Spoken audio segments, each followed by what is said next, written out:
সোনামণি, তুমি কি করছো? আজ শ্রাবণ মাসের প্রথম সোমবার, সেটা তুমিও জানো, সকল বন্ধুই জানে। তা প্রত্যেক বছরের মতন এবছরও আমি শ্রাবণ মাসে যে কটা সোমবার পড়বে উপোস রাখবো, তাই অর্থাৎ আজকেও উপোস রেখেছি। সারাদিন উপোস থাকার পর রাত্রিবেলা অন্ন নিই।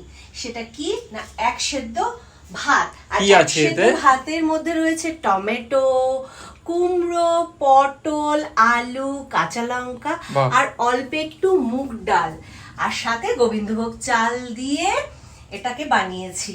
তোমরাও পাবে, চিন্তা করো না। হ্যাঁ, এটাই আমি বলতে চাইছিলাম যে এই প্রসাদ আমরাও পাবো তো। অবশ্যই পাবে। আর এটা মানে কি বলবো, আমি ঘি দিয়েই নিয়ে থাকি। তা আমার তো ভীষণ ভালো লাগে এই প্রসাদ গ্রহণ করতে।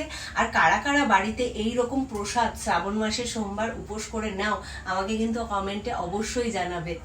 টাটা।